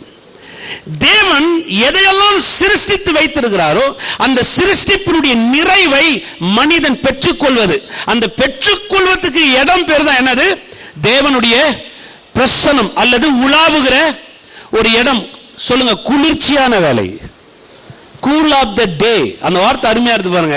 அந்த டே ஒவ்வொரு நாளும் கட்டளை உலாவும்படி தான் கொண்டு வந்திருக்கிறாரே தவிர நம்மள மாடு மாதிரி உழைக்கிறதுக்கு கத்தர் கொண்டு வரல. உழைக்கிறது நல்லது, ஆனா மாடு மாதிரி உழைக்கிறதுக்கு நல்லது இல்ல. எதுவும் ஒத்துக்கிறீங்க? உழைக்கிறது நல்லதுங்க, வேலை செய்யறது நல்லது. வேலை செய்யாத இருக்கிறவன் சாப்பிடாத, ஆனா மாடு போல வேலை செய்யாத இருக்கிறவன் சாப்பிடாத இருக்க கடவுள் சொல்லல. நம்ம வாழ்க்கையில நம்ம நிறைய பிரியாரிட்டி ஒதுக்குறோம். வேலைக்காக ஒதுக்குறோம், நம்முடைய பிள்ளைகளுக்காக ஒதுக்குறோம். ஒருத்தர் சொல்றாரு, எனக்கு யாருக்காக உழைக்கிறேன்? என் பிள்ளைகளுக்காக உழைக்கிறேன், என் பிள்ளைகளுக்காக உழைக்கிறேன். ஆனா பிள்ளைங்க கிட்ட 10 நிமிஷம் பேச மாட்டாரு. அது நீ உழைக்கிறதுக்கு அவசியமே கிடையாதுங்க. அந்த நான் சொல்றேன் பாருங்க, நீங்க நிறைய பெற்றோர்களுக்கு சொல்றேன், உங்க பிள்ளைகளோடு உங்க நேரத்தை நீங்க செலவிடலன்னு சொன்னா நீங்க எவ்வளவு உழைச்சாலும் அந்த உழைப்புக்கு ஒரு நாள் உங்களுக்கு 10 பைசா கூட மரியாதையே கிடைக்காது. எழுதி வச்சீங்க நீங்க இதெல்லாம். நான் சொல்றேன் பாருங்க, நீங்க எவ்வளவு உழைக்கிறீங்கன்றது முக்கியம் இல்ல, நீங்க உழைக்கிற காரியத்தை எப்படி உங்க பிள்ளைகளுக்குள்ள கொண்டு போறீங்கன்றதா ரொம்ப முக்கியம். எத்தனை விசுவாசிக்கிறீங்க? கல்வாரி சிலுவையில கர்த்தர் உங்களுக்காக எனக்காக எல்லாத்தையும் செய்து முடித்தார். எத்தனை பேர் விசுவாசிக்கிறீங்க? விசுவாசிக்கிற மட்டும் ஒரு ஆமென் சொல்லுங்க. பாவத்தை சுமந்தாரா? சுமந்தாரா? சாபத்தை சுமந்தாரா? வறுமையை சுமந்தாரா? தோல்வியை சுமந்தாரா? எல்லாம் முடிந்ததுன்னு சொல்லி தலையை சாச்சாரா? அப்ப எல்லாத்தையும் என் தேவன் எனக்காக சுமந்து தீர்த்தால் நான் விசுவாசிக்கும் பொழுது என் வாழ்க்கையில் ஏன் அது நடக்கல? ஏன் எனக்கு நடக்கலன்னு சொன்னா அந்த பிரசன்னம், அந்த ரிசீவ் பண்ற இடம், அந்த என்ஜாய் பண்றது, அவர் அனுபவிக்கிறதுனா என்னன்னு எனக்கு தெரியவே. ஆமென். எத்தனை விசுவாசிக்கிறீங்க? முடியுமா முடியாதா கர்த்தரால? சொல்லுங்க, நல்லா தான் சொல்லுங்களேன். அல்லேலூயா. அவரால் ஆகாதது, அவரால் கூடாதது, அதை நான் தான் சொன்னேன். முடிஞ்சிச்சுன்றதை அவர் தூக்கி நிகழ்கிறார். யார் சொன்னது முடிஞ்சுன்னு? அவரால் எல்லாம் ஆகும். சொல்லுங்க, அவரால் எல்லாம். அல்லேலூயா.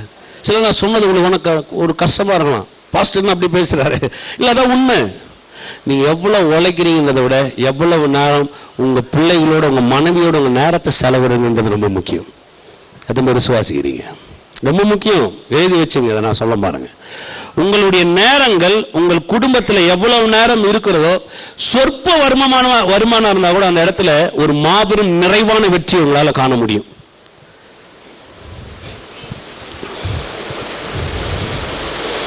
நம்ம நினைக்கிறோம் எல்லாமே பணம் தாங்க பிரச்சனை. இல்ல இல்ல, அறிவு தான் பிரச்சனை. யார் சொன்னது பணம் பிரச்சனை? பணம் ஒரு பிரச்சனையா இருந்துருச்சுன்னு வைங்களேன், கர்த்தர் ஆதியிலே பணம் உண்டாக கடந்துட்டு இருப்பாரு. முடியுமா முடியாதா? 500 ரூபாய் நோட்டுகள் அப்படியே கட்டுக்கட்டாய் உண்டாக கடவுள். 1000 ரூபாய் நோட்டுகள் கட்டுக்கட்டாய் உண்டாக கடவுள். டாலர்கள் பவுண்ட்ஸ்கள் கட்டுக்கட்டாய் உண்டாக, ரியால் கட்டுக்கட்டாக அப்படியெல்லாம் உண்டாங்க. பிரச்சனை பணம் இல்லை, பிரச்சனை அறியாமை. பிரச்சனை என்னது? அறியாமை. எத்தனை பேர் விசுவாசிக்கிறீங்க? நீ யோசிச்சு பாருங்க. வீட்டுக்கு போனாலும் கம்ப்யூட்டர் கிட்ட பேசுறீங்க, வேலைக்கு போனாலும் கம்ப்யூட்டர் கிட்ட பேசுறீங்க, கார்ல போனாலும் அந்த போனை தூக்கி காலில் சொருகிறீங்க, வரும்போதும் கம்ப்யூட்டர் கிட்ட பேசுறீங்க, கம்ப்யூட்டர் கிட்ட பேசுறீங்க, கம்ப்யூட்டர் கிட்ட பேசுறீங்க, கம்ப்யூட்டர் பேசுறீங்க. நாளைக்கு உங்களுக்கு ஒரு ஏதோ ஒன்று வந்துச்சு, கம்ப்யூட்டரை வாயில சோறு ஊட்டும். மகனே, ரொம்ப நேரம் என்ன லேப்ல என்ன டாப்பா வச்சிருந்த, அதனால கொஞ்சம் வாயை தரேன்னு அப்படியே லேப்டாப்பை சோறு ஊட்டும் உங்களுக்கு. நீங்களே எனக்கு சொல்லுங்க, முடியாது. முதல்ல வாழ்க்கையை நல்லா புரிஞ்சுங்க. சிலர்லாம் சொல்லுவாங்க பாருங்க, உலகத்தை நீங்க புரிஞ்சுக்கிட்டு உங்க வாழ்க்கையை நடத்தாதீங்க, உங்களை படைச்ச தேவனை புரிஞ்சுக்கிட்டு உங்க வாழ்க்கையை நடத்துங்க. நீங்க உலகம் சொல்ற பிலாசபிக்குள்ள போனீங்கன்னா உங்க வாழ்க்கை ஜீரோ. கர்த்தர் சொல்ற சத்திய வசனத்துக்குள்ள வந்தீங்கன்னா ஜீரோவா உங்க வாழ்க்கை இருந்தா கூட உங்க வாழ்க்கை 1000 மடங்கு உயரும்படி கர்த்தர் அற்புதங்களை செய்ய வல்லவராக இருக்கிறார். ஏன்னா சிருஷ்டித்தவர் முக்கியம். சிருஷ்டிப்பை பார்த்து உங்களை நீங்கள் அமைச்சிக்காதீங்க, உங்களை மாத்திக்காதீங்க. சிருஷ்டித்த தேவன் என்னவா இருக்கிறான்றதை அறிந்து உங்க வாழ்க்கை நீங்க அமைச்சு பாருங்க. நான் சொல்றேன், உங்க வாழ்க்கை சீரும் சிறப்பமா இருக்கும், அற்புதங்கள் நடக்கும். கொஞ்சம் வருமானத்தில் உங்க வாழ்க்கையில கர்த்தர் பெரிய காரியங்களை, பெரிய அற்புதங்களை, பெரிய நிறைவுல கொண்டு வர வல்லவராக இருக்கிறார். எத்தனை பேர் விசுவாசிக்கிறீங்க? அல்லேலூயா. சில நேரத்தில் நான் சொல்ற காரியங்கள் ரொம்ப சின்னதா தெரியும், ஆனால் நான் சொல்றேன் பாருங்க, அதுல மிகப்பெரிய அற்புதங்கள் அதிசயம் தேவன் வைத்திருக்கிறார். சமீபத்தில் பாருங்க, வாட்ஸ்அப்ல ஒரு மெசேஜ் வந்துச்சு.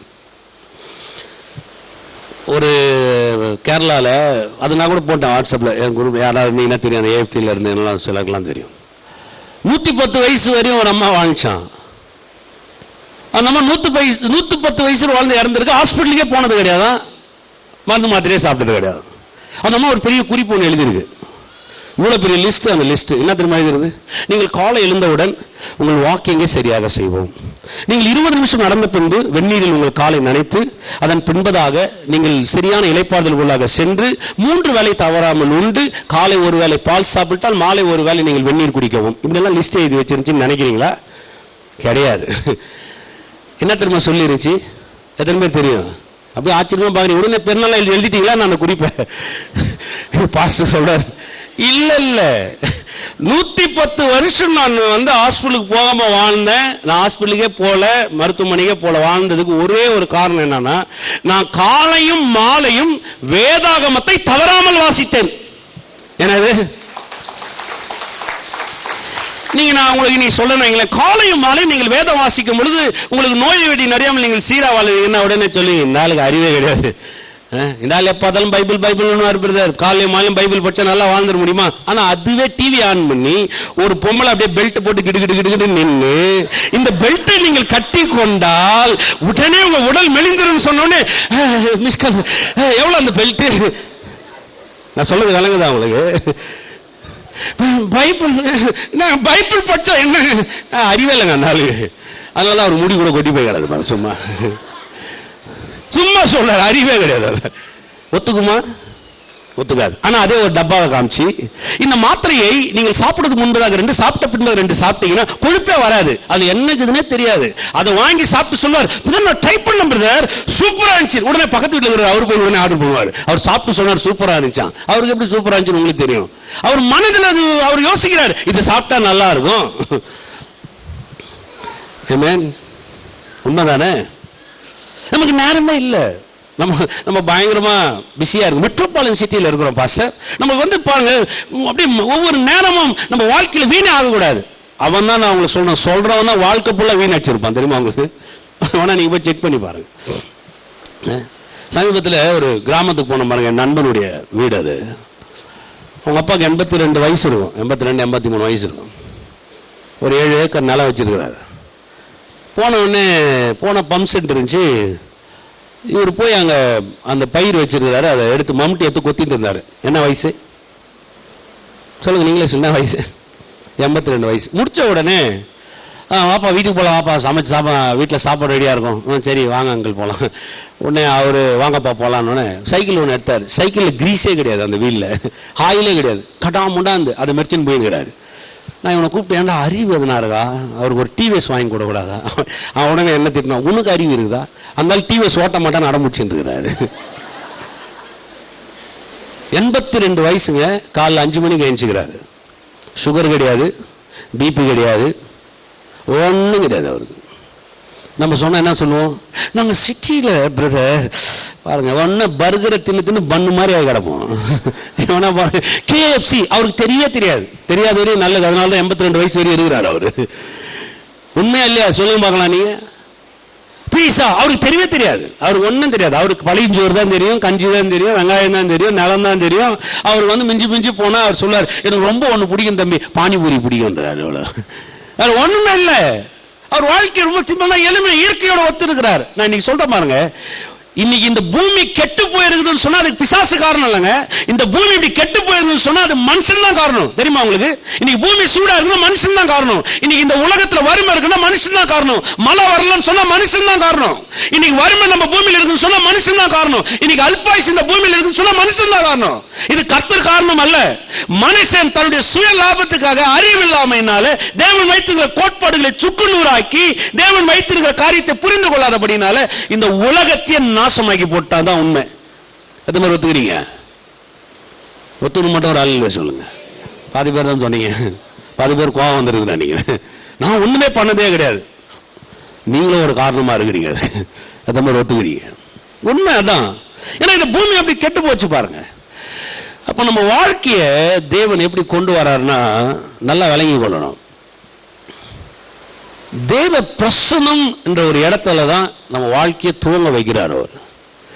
இந்த பிரசன்னம் என்ற வாழ்க்கைக்குள்ள நீங்க உள்ள வரும் பொழுது தேவனுடைய பரிபூர்ணமான ஜீவன் எல்லாவற்றையும் நீங்கள் பெற்றுக்கொள்வதற்கான ஒரு இடம். இது ஒரு மிகப்பெரிய அனுபவம். இதை நீங்க உங்க வாழ்க்கையில ஏற்படுத்தணும் சொன்னா நீங்க இந்த அனுபவத்துக்குள்ளாக கடந்து வந்தால் ஒழிய இதை நீங்க செய்யவே முடியவே முடியாது. சொல்ல கர்த்தர் நல்லவர், கண்டிப்பா நல்லவர், அது உண்மை. ஆனா அனுபவிக்கிறதுன்றது இன்னும் மேல. அனுபவிக்கிறதுன்றது ஒரு பொருளுடைய ஒரு உச்சத்தன்மையை நாம் பெற்றுக்கொள்வது, அதான் அனுபவிக்கிறது. எதுவுமே விசுவாசிக்கிறீங்க? ஒரு காரியத்தை வாசிக்கலாம் பாருங்க, வாங்க.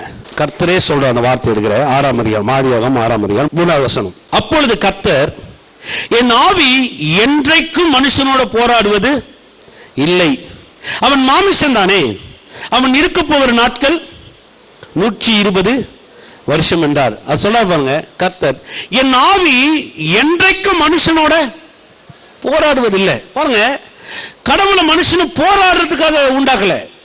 நீ என்னோட போராடு, அந்த வார்த்தையை கர்த்தர் வெறுக்கிறாரு பாருங்க. நான் மனுஷன், அவர் சொல்றாரு மனுஷனோட என் ஆவி போராடுவதே இல்லை, அது அவருக்கு அது விருப்பமே இல்லைன்றார் அவர். இந்த வார்த்தை நீங்க யோசிச்சு பாருங்க. போராடுவதுன்னா என்ன? போராடுவதுன்னா ஒரு விஷயம் நம்ம வாழ்க்கையில பெற்றுக்கொள்வதற்காக நம்ம எடுக்கிற முயற்சி. அதுக்கு பேர் தான் என்னது? ஒரு சுகம் வேணும், எனக்கு சுகம் வேணும், இதை பெற்றுக்கொள்ளணும், நான் போராடணும். எப்படி போராடணும்? அதுக்கு ஒரு வழி, ஒரு ஜபமோ ஒரு உபவாசமோ ஏதோ ஒன்று யோசிக்கிறோம் நம்ம. நான் போராடணும், ஏன்னா அந்த போராட்டம் தான் நான் பெற்றுக்கொள்ள முடியும். அதனாலதான் போராட்டம் என்ற வார்த்தை வருது. போராட்டம் என்ற வார்த்தை என்னன்னா ஒரு விஷயத்தை பெற்றுக்கொள்வதற்கு மனுஷன் எடுக்கிற ஒரு வழி அல்லது முயற்சி, அதான் போராட்டம். கர்த்தர் சொல்றார் பாருங்க, என் ஆவி என்றைக்கு மனுஷனோட போராடுவதில்லை, அவன் மாமிசம் தானே, அவன். அதுக்கப்புறம் 6வது வசனத்துக்கு வந்தங்களேன், தான் பூமியிலே மனுஷனை உண்டாக்கினதுக்காக கர்த்தர் மனஸ்தாபப்பட்டார், அது அவர் இருதயத்துக்கு விசனமா இருந்தது. ஏன்? பூமியில மனுஷனை உண்டாக்குறதுக்காக வேதம் சொல்லுதுங்க, அவர் மனஸ்தாபப்பட்டார், விசனப்பட்டார். கனடா பைபிள் எப்படியே வருது, மனம் நொந்து போயிட்டாராம். அப்படியே மனுஷனை ஏன் சிஸ்டர் நொந்து போயிட்டாராம், நொந்து கொண்டாருன்னே வருது கனடால. மனுஷனை சிருஷ்டித்ததுக்காக இல்ல மனுஷனை உருவாக்கினதுக்காக ஏன் நொந்து கொண்டாருன்னா, மனுஷனுக்காக எப்படி அவர் எல்லாவற்றையும் சிருஷ்டித்தாரோ, எதையெல்லாம் வாழ்க்கையில கொண்டு வர வேண்டும் நினைச்சாரோ அந்த வழியை மனுஷன் விட்டுறான். அதனாலதான் அவருக்கு அந்த வியாகுணம், அந்த விசனத்துக்குள்ள வராரு. அந்த வழி என்ன? ரொம்ப முக்கியம் பாருங்க. தேவ பிரசன்னத்துக்குள்ளாக ஒரு மனுஷனும் வரலாங்க. அந்த தேவன் கிட்ட இருந்து பெற்றுக்கொள்வதுனா என்னன்றது அங்க யாருக்குமே தெரியல. போராட்டம் தான் ஜாஸ்தி ஆயிடுச்சு. இது 2 வகையில் நீங்க எடுத்துக்கலாம். ஒன்னு என்ன தெரியுங்களா, சிருஷ்டிப்புல எடுத்துக்கலாம், 2வது மீட்பில் எடுத்துக்கலாம். பாருங்க, கல்வாரி சிலுவையில தேவன் எல்லாவற்றையும் நமக்காக செய்து முடித்தார். நான் சொன்னேன் கொஞ்ச நேரத்துக்கு முன்னாடி, எல்லாத்தையும் பாவத்தை சுமந்தார், சாபத்தை சுமந்தார், ஏழாமையை சுமந்தார், நோயை சுமந்தார், மரணத்தை சுமந்தார், எல்லாத்தையும் சுமந்துட்டார் அவர். இப்ப அவர் சுமந்துட்டார். இப்ப நான் என்னுடைய வேலை என்னன்னா, அந்த தேவனிடத்தில் இருந்து நான் இப்பொழுது ரிசீவ் பண்ணணும், நான் பெற்றுக்கொள்ளணும். அந்த தேவ பிரசன்னம் என்கிற அந்த இடம் தான் நான் பெற்றுக்கொள்வதற்கான ஒரு இடம். நான் பேசுவதற்கான ஒரு இடம் அல்ல, நான் பெற்றுக்கொள்வதற்கான, நான் பேசுறதுக்குன்னு அந்த இடத்தை வைக்கல, அது பெற்றுக்கொள்வதற்காக வைக்கப்பட்ட ஒரு மிக பிரம்மாண்டமான ஒரு இடம் அது. உதாரணத்துக்கு சொல்ல பாருங்க, இப்ப லாட்டரி சீட் வச்சிருக்கீங்கன்னு வைங்களேன், 1 கோடி ரூபாய் உங்களுக்கு பரிசு விழுந்துருச்சு, உங்க நம்பரும் வந்துருச்சு, உங்க நம்பர் அந்த சீட் உங்க கையில இருக்கு.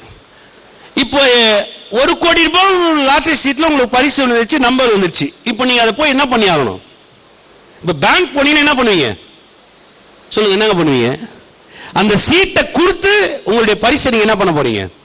பெற்றுக்கொள்ள போறோம். பெற்றுக்கொள்ள இடத்துல போய் நீங்க பேசணும் அவசியமே இல்லை. உங்களுக்கு விஷயம் தெரியுமா, 6ல 6 வந்துக்குது பாருங்க, 4ல 4 வந்துக்குது பாருங்க, 3ல 3 வந்துக்குது பாருங்க, உங்களுக்கு விஷயம் தெரியுமா, இந்த சீட்டு நான் தான் வாங்கினேன், கிடைக்கும். அங்க சொல்ல வேண்டிய அவசியமே, வாயை திறக்க வேண்டியதே இல்ல. இது என் சீட்டு, முடிஞ்சு போச்சு, அவ்வளவுதான். அவன் தூக்கி பரிசு தொகை உங்க கையில கொடுப்பான், நீங்க வாங்கிட்டு வெளில வர வேண்டியதுதான். இப்போ கர்த்தர் கல்வாரி சிலுவை எனக்காக எல்லாத்தையும் செய்து முடிச்சிட்டாரு.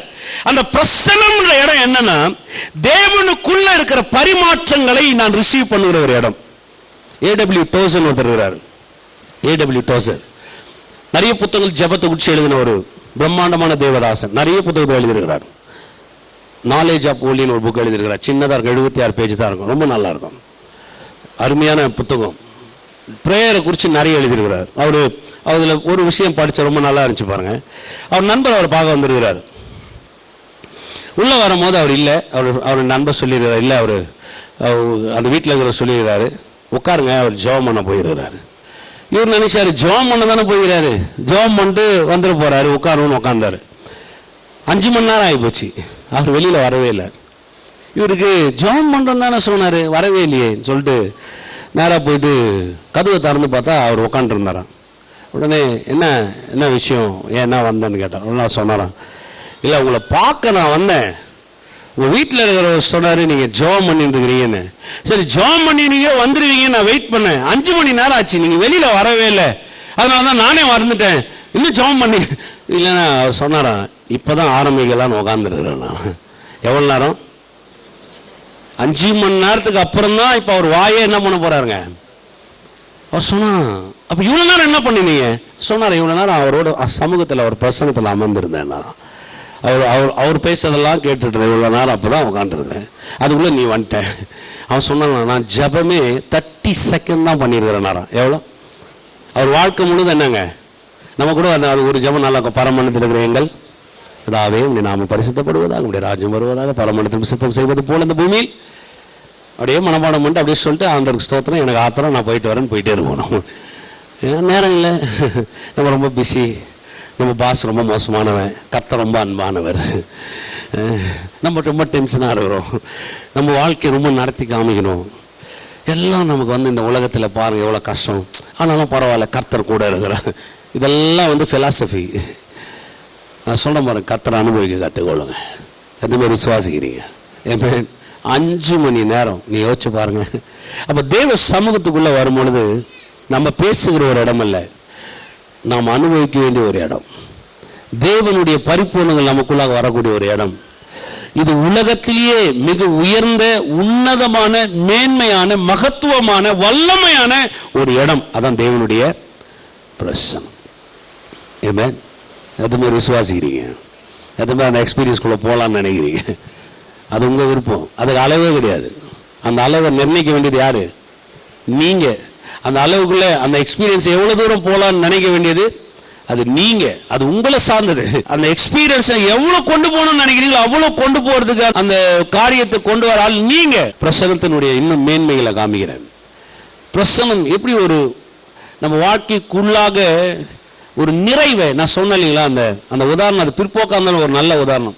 எப்படி அந்த உண்மையான தேவனுடைய அந்த பிரசன்னத்தில் இருக்கிற அந்த என்ஜாய், அந்த மகிழ்ச்சியை எப்படி நம்ம அனுபவிக்கிறதெல்லாம் வர வாரங்களை காமிக்கிறோம் உங்களுக்கு. ஆதியாகமம் 41:8 வாங்கினேன். காலமே பார்வோனுடைய மனம் கலங்கி கொண்டிருந்தது. அப்பொழுது அவன் எகிப்தில் உள்ள சகல மந்திரவாதிகளையும் சகல சாஸ்திரிகளையும் அழைப்பித்து அவர்களுக்கு தன் சொப்பனத்தை சொன்னான். ஒருவராலும் அதன் அர்த்தத்தை பார்வோனுக்கு சொல்லக்கூடாமல் போயிடுச்சு. பாருங்க, இந்த வாசிக்கும்போது நமக்கு நல்லா தெரியும், அது பின்னாடி என்ன நடந்ததுன்னு தெரியும். பார்வோன் ஒரு நிறைவு உள்ளவன், ராஜா, அவர்கிட்ட எல்லாமே இருக்கு. சாஸ்திரிங்க இருக்கிறாங்க, மந்திரவாதிகள் இருக்கிறாங்க. மந்திரவாதிகள் சொன்னா ஒரு வல்லமைன்னு வைங்களேன், ஒரு சக்தி, இயற்கைக்கு அப்பாற்பட்ட காரியங்களை செய்யறதுக்காக சில ஆட்களை வச்சிருக்கிறான்னு வைங்க.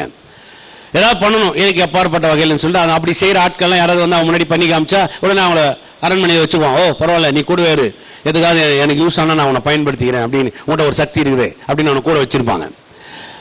இப்போ அங்கே சகல சாஸ்திரிகள்னு சொன்னா எல்லா அறிவு புத்தி எல்லாத்தையும் படிச்சவங்க, வான சாஸ்திரங்கள், பூமி சாஸ்திரங்கள், இயற்கைகள், வாழ்க்கையினுடைய பிலாசபி எல்லாத்தையும் படிச்சவங்க, எல்லாரையும் வச்சிருக்கிறான். ஆனா யாருமே அவனுக்கு அந்த பதிலை கொண்டு வர முடியல. யாருமே அவனுடைய மனதில் இருக்கிற அந்த சரியான ஆன்சரை யாராலையும் கொண்டு வர முடியல. பைபிள் சொல்லுது பாருங்க, அழகா சொல்லுது பாருங்க. காலமே பார்வோனுடைய மனம் கலக்கம் அடைந்து கலங்கி கொண்டிருந்தது. அப்பொழுது எகிப்தில் உள்ள சகல மந்திரவாதிகளும் சகல சாஸ்திரியை அழைப்பித்து அவருக்கு தன் சொப்பனத்தை சொன்ன. ஒருவராலும் அந்த அர்த்தத்தை பார்வோனுக்கு சொல்லக்கூடாமல் யாராலையும் முடியல. அது நீங்க நல்லா யோசிச்சுங்க, உலகத்தை குறித்து நல்லா புரிஞ்சுங்க. நிறைய படிப்பு இருக்கலாம், எல்லாத்தையும் குறித்து இந்த உலகத்தில் நிறைய ஆட்கள் உங்களுக்கு நண்பர்களா இருக்கலாம், இல்ல எல்லாரோட நீங்க பழக்கம் வச்சிருக்கலாம். சகல சாஸ்திரங்கள் தெரியாத ஆளே உங்களுக்கு இல்லாம இருக்கலாம். படிப்புல கை தேர்ந்த ஞானிகள்ல, காரியங்கள் அறிஞ்சவங்கள, கம்ப்யூட்டர்ல தெரிஞ்சவங்கள, சயின்ஸை பத்தி தெரியும், எல்லாத்தையும் நீங்க அறிஞ்சு வச்சிருக்கலாம். மந்திரவாதிகள் சொன்னா வல்லமைகள் வச்சுக்கலாம். இந்த உலகத்தில் சில இயற்கைக்கு அப்பாற்பட்ட காரியங்களை செய்யற ஆட்கள் கூட நீங்க தெரிஞ்சு வச்சிருக்கலாம்.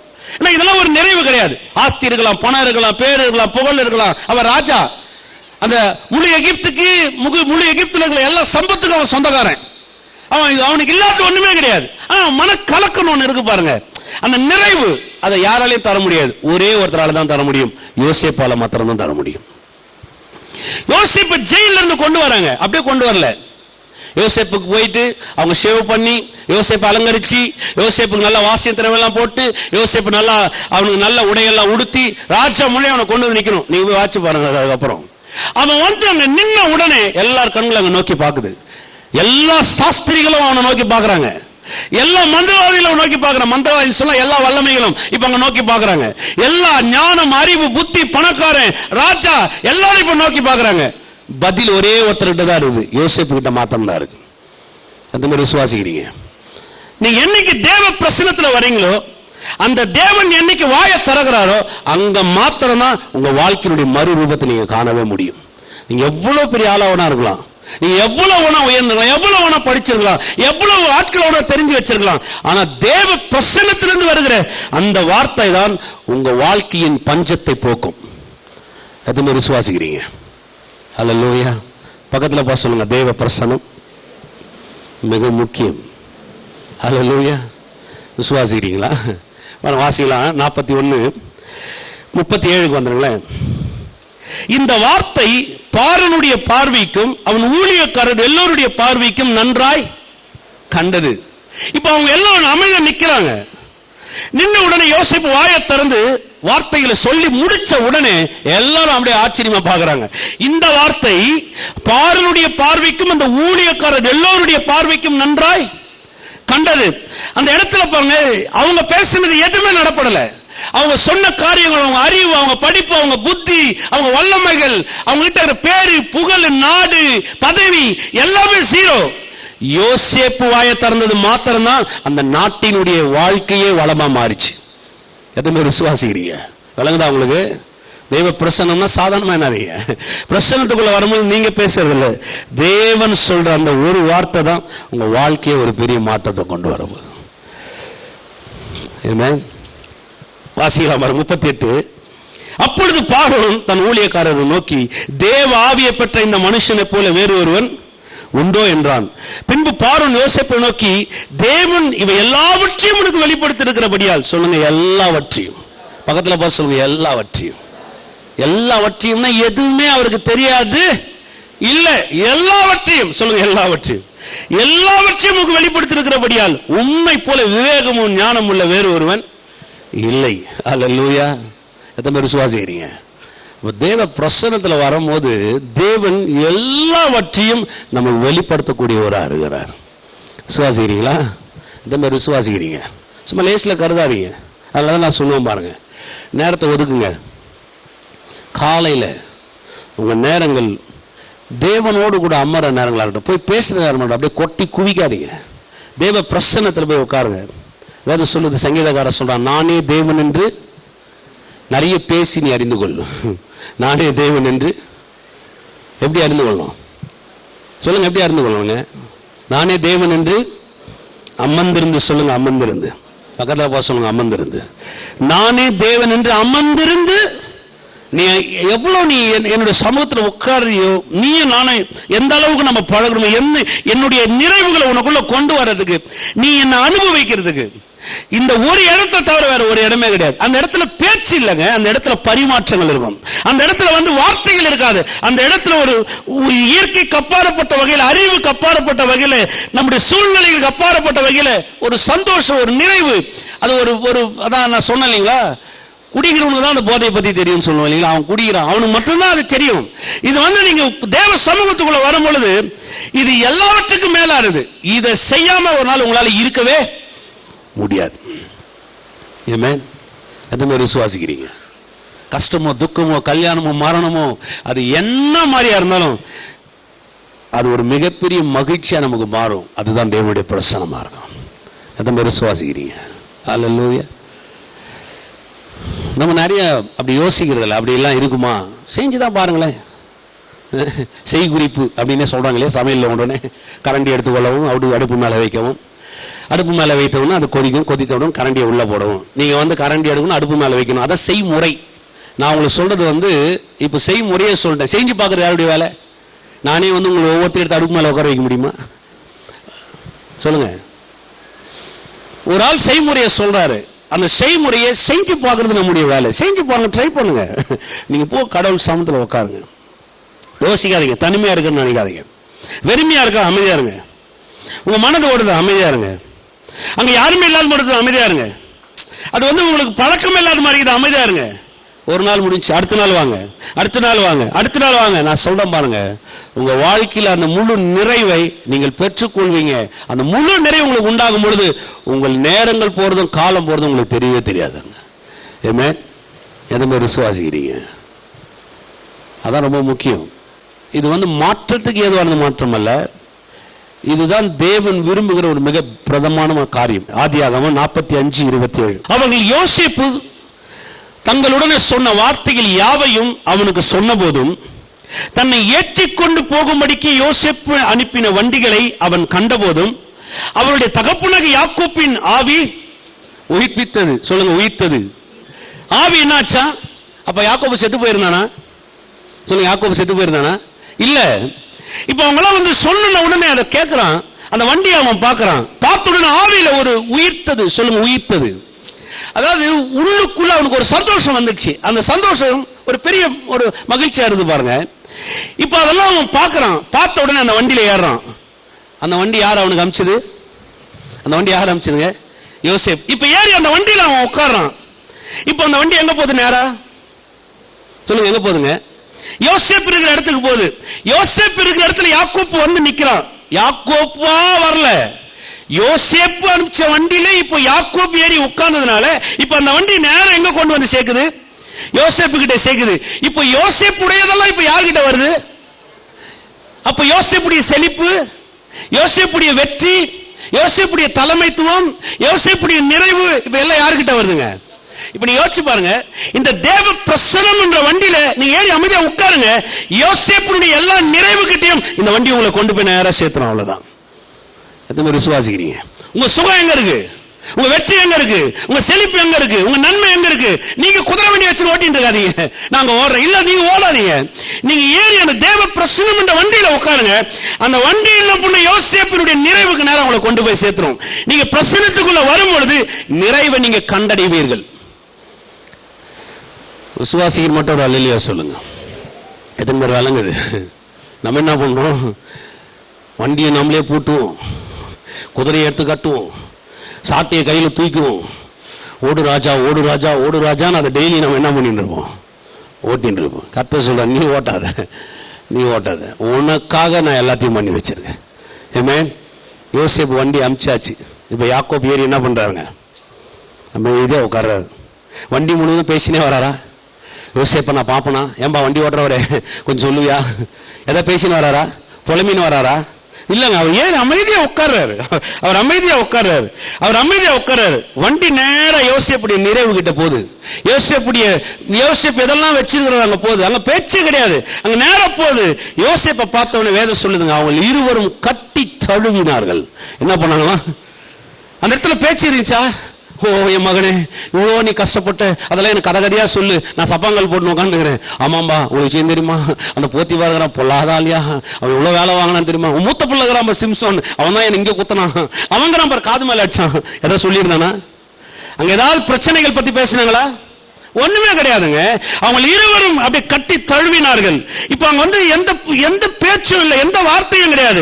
எல்லா நிறைவுகளும் இப்ப அப்படியே பரிமாறமாகுது. இங்க யாக்கோப்பு யோசேப்பு கிட்ட எதுவுமே எனக்கு செய், எதுவுமே பண்ணு சொல்லு. யாக்கோப்பு வந்து சாதாரண ஆள் கிடையாது, யோசேப்பு வந்து இப்ப சாதாரண ஆள் கிடையாது. இப்ப ரெண்டு பேரும் அங்க இணையும் பொழுது அங்க ஒரு பரிமாற்றங்கள் வருது. அந்த பெற்றுக்கொள்ளுதல், அந்த நிறைவு, அந்த சந்தோஷம், அதுதான் அங்க உண்டாகுது. ஆமென். நீங்க தேவ பிரசன்னத்துக்குள்ள வரும் பொழுது அது வந்து உங்களை நீங்க எதுவுமே செய்ய வேணாம், பிரசன்னத்துல வந்து உட்கார அந்த குளிர்ச்சி, அது ரொம்ப ரொம்ப அருமையா இருக்குது பாருங்க. அந்த வார்த்தையை அந்த ஆதியாகமம் 1:3-8 நீங்க வாசிக்கும் போது, அந்த கூல் ஆஃப் த டே, ஒவ்வொரு நாளும் கூழா வந்து நீங்க உட்காரும் பொழுது அந்த டே முழுவதும் கர்த்தர் உங்களை நடத்த வல்லவரா இருக்கிறார். எத்தனை பேர் விசுவாசிக்கிறீங்க? ஹல்லேலூயா. சொல்லுங்க, கர்த்தர் நல்லவர். ஆமென். பக்கத்தில் பார்த்து சொல்லுங்க, தேவ பிரசன்னம் உங்க வாழ்க்கையில நிறைவாக இருப்பதாக. ஹல்லேலூயா. விசுவாசிக்கிறீங்களா? அதனால தான் நான் சொல்லுவேன் பாருங்க, சும்மா அப்படியே ஏதோ பண்றேன் இதெல்லாம் ஒன்றும் பண்ணாத, நீ உட்காருங்க, அவர் உங்களுக்காக எல்லாம் செய்ய போறார். எத்தனை பேர் விசுவாசிக்கிறீங்க? நான் பல முறை சொல்லுவேன், இன்னைக்கு வரையும் பொருளுக்காகலாம் நான் கேட்டதே கிடையாது. இது வேணும், அந்த பொருள், இந்த பொருள், அந்த கார், இது மேலே எனக்கு அது மேலே ஒரு எண்ணம் கூட கூடாது, எனக்கு அது வந்தது கூட கிடையாது. ஆனால் ஒன்று எனக்குள்ள தோணும், கர்த்தர் எனக்காக எல்லாம் செய்ய நல்லவராக இருக்கிறார். அவ்வளோதான். எத்தனை பேர் விசுவாசிக்கிறீங்க? அன்றைக்கி கூட ஏதோ ஒரு கார் வரும்போது இங்கே யாரோ தம்பி ஒருத்தர் சொன்னான், ஒரு நாள் வரும் எங்கள் பாஸ்டர் Q7 வச்சிருப்பார், ஆடி Q7 வச்சிருப்பாரு. யாரோ ஒரு தம்பி முன்னாடி சொன்னான். அப்படியே எனக்கு அப்படியே பிரமிப்பாய், தம்பி சோத்திரம். இல்லை, எனக்கு அது ஒரு பெரிய பொருட்டாவே தெரியல. அதாவது என்னன்னா, இந்த உலகத்தினுடைய உடைமைகள், இந்த உலகத்தினுடைய காரியங்கள், இந்த உலகத்துல எது வேணாலும் இருக்கலாம், அதெல்லாம் ஒரு பெரிய நிறைவு கிடையாது. ஆனா உங்களுக்கு சொல்ற பாருங்க, அந்த தேவ சமூகத்துல போய் நம்ம உட்காரும் பொழுது அதுல வருகிற ஒரு பெரிய சந்தோஷம், அதுல வருகிற அந்த நிறைவு, அந்த என்ஜாய்மெண்ட், அதுல வரக்கூடிய ஒரு மன மகிழ்ச்சியை தேவன் ஒருத்தர் தான் உங்களுக்கு தர முடியும், வேற யாராலையும் தர முடியாது. எத்தனை பேர் விசுவாசிக்கிறீங்க? ஆமென். அது யாரும் பொருளாலாம் தர முடியாது. எவ்வளவு பெரிய ஆளா வேணா அவங்க. அதான் பாருங்க, பார்வோனுக்கு எல்லாம் இருந்துச்சு, ஆனா மனக்கலக்கம் எல்லாம் இருந்துச்சு. பார்வோன் கிட்ட இல்லாததான் சகல சாஸ்திரிகள், சகல மந்திரவாதிகள், சகல ஆஸ்தி, பொண்ணு, வெள்ளி, பணம் எல்லாம் இருந்துச்சு. ஆனா யோசேப்பு வந்து நின்னும் போதுதான் அவனுக்கு அந்த நிறைவு வந்துச்சு. நம்ம வாழ்க்கையில் அந்த நிறைவு எங்க இருக்குன்னா தெய்வ பிரசன்னத்துல மாத்திரம் தான் இருக்கு. ஆமென். எதுவுமே விசுவாசிக்கிறீங்க? ஹல்லேலூயா, ஹல்லேலூயா, ஹல்லேலூயா. நம்மள கரங்களை வைத்து வாய்களை திறந்த தேவனை ஸ்தோத்திரம். ஓ நன்றி, நன்றி, நன்றி, நன்றி ராஜா. ஹல்லேலூயா, ஹல்லேலூயா. ஓ மே துதிக்கிறோம், துதிக்கிறோம் கர்த்தாவே. ஓ மே துதிக்கிறோம், துதிக்கிறோம், துதிக்கிறோம் கர்த்தாவே. வாழ்க்கையில பெரிய காரியங்களை செய்ய அவர் வல்லவராக இருக்கிறார். மகத்தான மகிமையான கிரியைகளை செய்ய அவர் நல்லவராக இருக்கிறார்.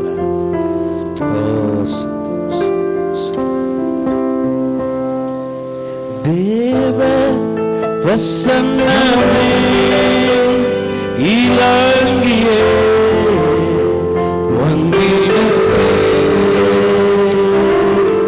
தேவ பிரசன்னமே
அவர் நல்லவர். நம்மோடு போராடுவதற்காக நம்மளை சிருஷ்டிகளை மீட்டெடுக்கல, அப்படி பிரசன்னத்தில் நம்மோடு வாழும்படி அவர் நம்மை மீட்டெடுத்திருக்கிறார். வேதம் சொல்லுகிறது, நாம் வாசிக்கிற இடத்துல அவர் உலாவுகிறார். வேதம் அளவுக்கு அதிக அன்பு, எல்லையில்லாத நன்மை நமக்கு கொண்டு வரும்படி தேவன் விரும்புகிறார். நல்ல ஆண்டவரே, இந்த காலவேளை நம்ம சமூகத்தில் வருகிறேன். இங்க இருக்கிற ஒவ்வொருத்தரும் இந்த அனுபவத்துக்குள்ள கொண்டு வாங்க ராஜா. தெய்வ பிரசன்னத்தை அனுபவிக்க பரிசுத்த ஆவியானவரே இந்த கிருபையை கொடுங்க ராஜா. தெய்வ பிரசன்னத்தில் அவங்க அமரும் பொழுது அந்த நேரங்கள், அந்த சூழ்நிலை, அந்த காரியங்கள் எல்லாவற்றையும் நீங்க பொறுப்படுத்திக் கொள்ளுங்க சாமி. அதை அனுபவிக்கட்டும். நல்லவர் என்பது ருசித்து பார்க்கட்டும் ஆண்டவரே. என் தேவன் எவ்வளவு நல்ல என்பதை ருசித்து பார்க்கட்டும். இப்படி நாம மகிமை பெறட்டும் சாமி. குடும்பங்கள் வாழ்ந்திருக்கட்டும். எல்லா கேள்விக்கும் பதில் உடைய பிரசனம் என்பது நாங்கள் அறிந்திருக்கிறோம் ராஜா. உடைய நாமம் ஒன்றே உயர்த்தப்படுவதாக. இயேசு கிறிஸ்துவின் வல்லமுள்ள நாமத்தினால பிதாவே, கர்த்தராகிய இயேசு கிறிஸ்துவின் கிருபையும் பிதாவாக தேவனுடைய அன்பு பரிசுத்த ஆவியானுடைய அன்யோன்யம் என்றும் என்றும் சதா காலம் நம்ம ஒவ்வொருத்தரும் இருப்பதாக. ஆமென்.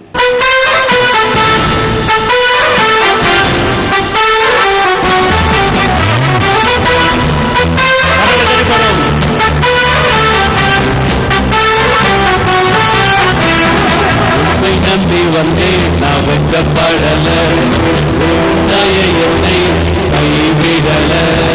உண்மை நம்பி வந்தேன், நான் வெட்கப்படல, என்னை கைவிடல. வெறு கையாய் நான் கடந்து வந்தேன், இரு பரிவாரங்கள் எனக்கு தந்தி.